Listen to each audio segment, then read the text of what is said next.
You are in court for murder, when your lawyer shows a video of a sports game with you in the audience and proves that you are innocent. However, despite having the ticket and the claims of having gone to the game, you actually did commit the crime and have no idea what you just saw on the video. I say nothing, keeping the neutral expression on my face. After all, I paid good money for a lawyer who would keep me out of trouble, and she's keeping me out of trouble. No reason to complain.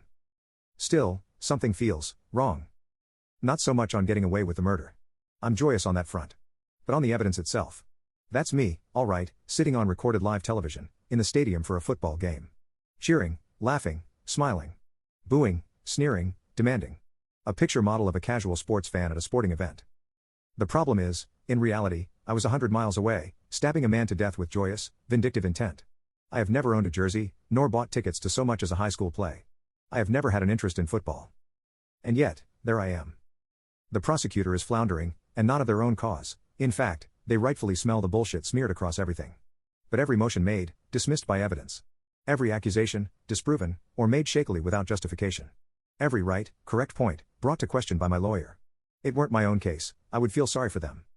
Needless to say, the trial was expedient. While many questions remained, and no real answers found, they could not convict on such loose grounds. I was found not guilty, and was welcomed to my lawyer's office for a discussion.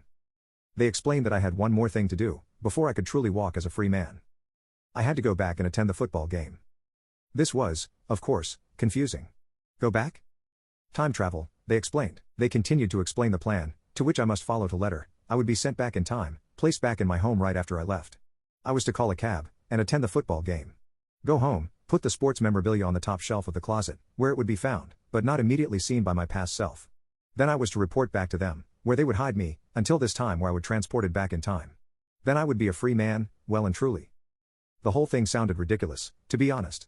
And they seemed to expect my incredulous response, quipping that I said I would say that. The lawyer gave a nod, and one of the workers hurried off.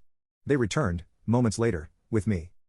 Myself sat across from me, telling me that this is what needed to be done, since it had already been done. I demanded why this imposter, this body double couldn't go in my place, to which they responded about time loops and breaking of the space-time continuum. Without so much as a pause, they then seemed to read my mind, saying the things I said as I said them, or before.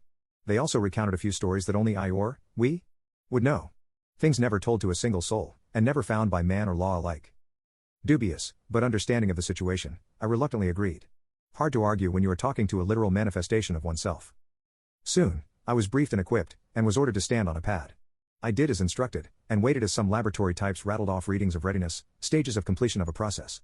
They then noted the process as ready, told me to close my eyes and hold my breath, and, soon as I did, I felt my entire body jolt. It was a mere second, of blinding, blistering, white-hot pain, over and forgotten as soon as senses returned.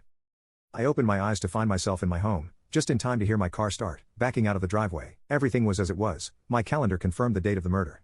I gave myself a small smile. Seems that this firm was worth every penny.